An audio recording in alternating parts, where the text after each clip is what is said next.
प्रदेश से खबर है। मिल्कीपुर से एसपी ने उम्मीदवार का ऐलान कर दिया है। फैजाबाद से सांसद अवधेश प्रसाद के बेटे को टिकट दिया है।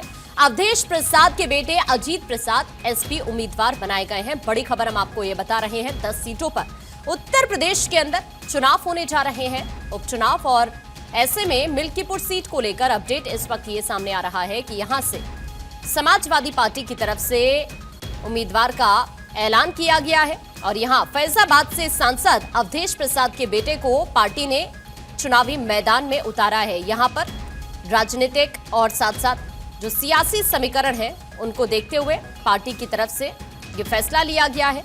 और यहां इस सीट से सांसद अवधेश प्रसाद के बेटे को पार्टी ने उम्मीदवार बनाया है।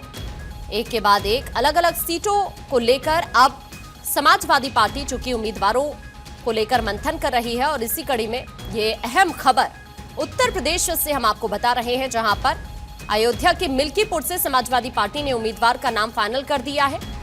और अवनीश इस वक्त हमारे सहयोगी हमारे साथ जुड़ रहे हैं। अवनीश, समाजवादी पार्टी की तरफ से मिल्कीपुर सीट को लेकर उम्मीदवार का ऐलान, यहां पर किस तरह के समीकरणों को ध्यान में रखते हुए समाजवादी पार्टी की तरफ से फैसला लिया गया, अवधेश प्रसाद के बेटे को मैदान में उतारा गया है?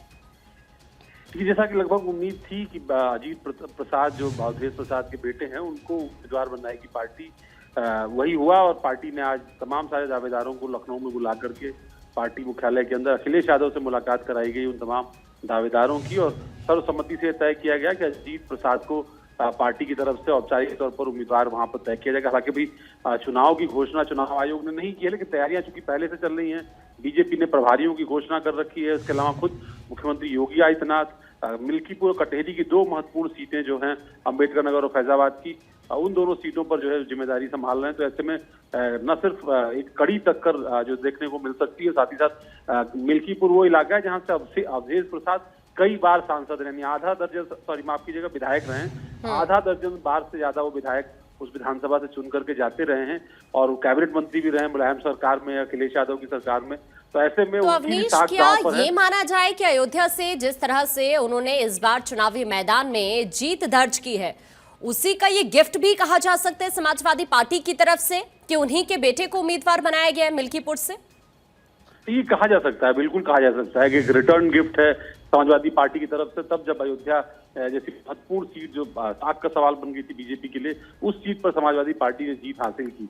वैसे में अगर उस सीट की दावेदारी अवधेश प्रसाद के बेटे को ही मिलती है तो उनके लिए एक बड़ी रणनीतिक जीत है। लेकिन चुनाव जीतना एक अलग बात है। और ऐसे में तब जब मुख्यमंत्री योगी आदित्यनाथ खुद वहां पर मुकाबले की कमान संभाल रहे हों, तो वैसे में किस तरीके से समाजवादी पार्टी एक बार फिर अपनी सिटिंग सीट को रिटेन कर पाएगी, ये देखना दिलचस्प होगा।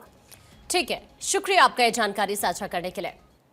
खबरों में आगे बढ़ते हैं। दिल्ली में आम आदमी पार्टी के 5 पार्षद बीजेपी में शामिल। रामचंद्र, पवन सहरावत, मंजू निर्मल बीजेपी में शामिल। सुगंधा बिधूड़ी, ममता पवन भी बीजेपी में शामिल। बड़ी खबर हम आपको ये बता रहे हैं। दिल्ली में आम आदमी पार्टी के ये 5 पार्षद हैं जो बीजेपी में शामिल हो गए हैं।